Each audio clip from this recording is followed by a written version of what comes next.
Hello everyone, आज की video में मैं बताऊंगा कि एक्सपेक्टेड कट ऑफ IUCL वाले एग्ज़ाम का कितना रहेगा।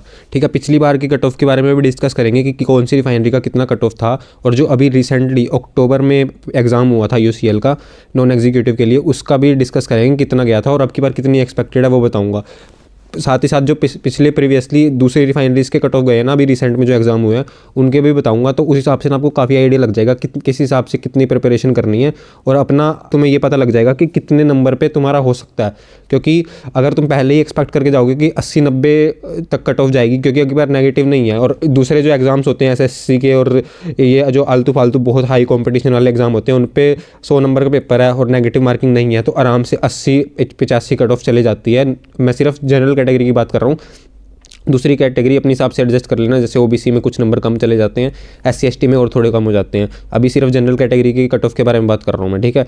तो लेकिन ये जो नॉन एग्जीक्यूटिव के एग्ज़ाम होते हैं स्पेशली रिफाइनरी के, उनमें ना कट ऑफ बिल्कुल ऑन जितने क्वालिफाइंग नंबर है उसके आसपास ही रहती है। तो उस हिसाब से इसमें इतने हाई नहीं जाता। तो ये एक्सपेक्ट मत करना कि 100 में से 80-85 नंबर पर कट ऑफ जाएगी, ऐसा कभी भी नहीं होगा, ठीक है। तो उस हिसाब से यहाँ पर काफ़ी लो कॉम्पिटिशन है और तुम आराम से क्लियर कर सकते हो अगर तुम्हारी तैयारी है तो, ठीक है। अब बात करता हूँ कि अभी जो रिसेंटली अक्टूबर में एग्ज़ाम हुआ था 31 अक्टूबर को, उसकी कट ऑफ कितनी गई थी? उसकी कट ऑफ जनरल कैटेगरी की 45 गई थी और OBC की भी 45 गई थी और SC ST की 40 नंबर पे गई थी, जो कि पूरे क्वालिफाइंग नंबर पे थी। मतलब जिस बच्चे के 40 नंबर पे जैसे SC ST में क्वालिफाइंग नंबर था, जो बंदा क्वालिफाई कर रहा था सिर्फ उसका भी हो रहा था। मतलब इस हिसाब से इतनी ज़्यादा वैकेंसीज थी कि जितने बच्चों ने पेपर दिया था वो, और जितने उन्हें सिलेक्ट करने थे, फॉर एग्जांपल उन्हें 1:5 पे सिलेक्ट करने थे, तो उतने बच्चे भी क्वालिफाई नहीं कर पाए क्योंकि उनके क्वालिफाई नंबर ही नहीं आए। तो इस हिसाब से तुम देख सकते हो कि कंपटीशन कितना ज़्यादा लो है, और तुम अच्छे से तैयारी करोगे तो तुम्हारा हो जाएगा सिलेक्शन। 45 नंबर पे गया था, लेकिन उसमें एक बात थी कि उसमें ना नेगेटिव नंबर नहीं थे। तो अब की बार ये एक्सपेक्ट मत करना कि 40-45 कट ऑफ जाएगी, अब की बार थोड़ी सी हाई जाएगी अब की बार, मतलब 45 से तो ऊपर ही जाएगी, ये बात तो कन्फर्म मान के चलो तुम, ठीक है। अब बात करते हैं जो पिछली बार 2024 में जो पेपर हुआ था उसमें कितना कट ऑफ गया था। JEE वाले एग्जाम की बात कर रहा हूँ मैं, ठीक है। तो उसका कोई ऑफिशियल डेटा तो अवेलेबल नहीं है, लेकिन मैंने काफ़ी दोस्तों से पता किया तो, और काफ़ी इंटरनेट पर भी ढूंढा, तो अराउंड कुछ जो लोएस्ट कट ऑफ गई थी, जो कम रिफाइनरीज की गई थी, फॉर एग्जांपल बता रहे हैं कि पानीपत वाली रिफाइनरी की जैसे थोड़ी कम कट ऑफ गई थी, तो 48 के आसपास गई थी वहाँ पे कट ऑफ, क्योंकि उसमें सबसे ज़्यादा वैकेंसीज थी। पिछले साल तक ना पानीपत में सबसे ज़्यादा वैकेंसीज निकलती थी, लेकिन अब की बार गुजरात में सबसे ज़्यादा वैकेंसी निकली है, तो हो सकता है शायद गुजरात में कम जाए कट ऑफ। तो जो पानीपत में पिछले साल कट ऑफ गई थी वो 48-49 के आसपास बता रहे हैं जनरल कैटेगरी में, ठीक है।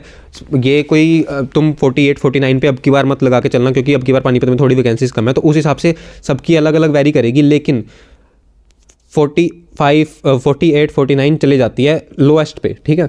और दूसरी बात, जो ये अभी रिसेंट में HRRL और HPCL का एग्ज़ाम हुआ था, HPCL का भी 3-4 महीने पहले एग्ज़ाम हुआ था, 3-4 महीने थोड़े उससे और पहले हुआ था शायद, और HPCL और HRRL का भी अप्रैल में एग्ज़ाम हुआ था 2025 में।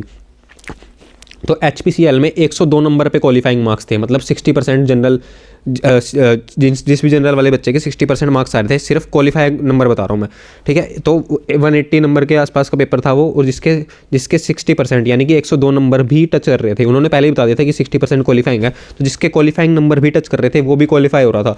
तो उस हिसाब से तुम देख रहे हो कि HPCL में भी जितने क्वालिफाइंग नंबर मांगे थे उससे एक नंबर भी ऊपर कट ऑफ नहीं गई। तो तुम्हें इस बात का आइडिया हो जाना चाहिए कि कॉम्पिटिशन काफ़ी ज़्यादा लो है। और एक और एग्जाम हुआ था HRRL का, जो HRRL का एग्जाम हुआ था ना, वो वाला एग्जाम इससे काफ़ी ज़्यादा सिमिलर रहेगा, क्योंकि उसमें भी नेगेटिव मार्किंग नहीं थी और इसमें भी नेगेटिव मार्किंग नहीं है, और दोनों 100 नंबर के पेपर है। और जो पिछली बार HRRL का एग्जाम हुआ था उसमें भी 30 नंबर के नॉन टेक्निकल के क्वेश्चन थे, और इसमें भी 25 नंबर के टेक्निकल क्वेश्चन है। तो अराउंड सेम टू सेम ही पेपर लगा के चलो, HRRL वाला और IUCL वाला।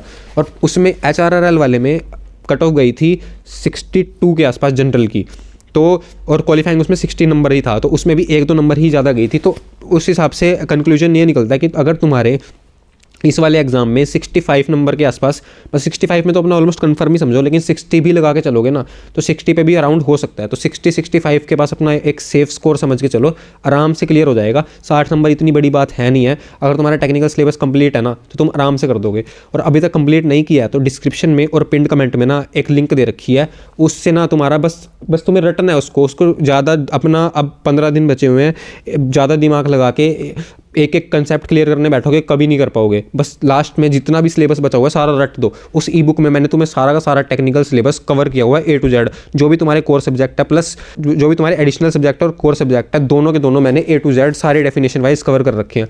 तुम आराम से क्लियर कर जाओगे पेपर ये वाला।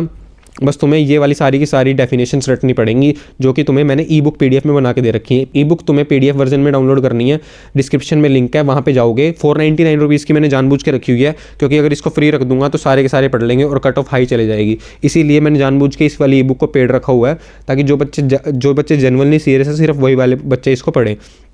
तो जाओ डिस्क्रिप्शन में और कमेंट बॉक्स में लिंक है, जाके डाउनलोड करो और इस वाले एग्जाम को क्लियर करो। बस बहुत हो गया, लास्ट एग्जाम है।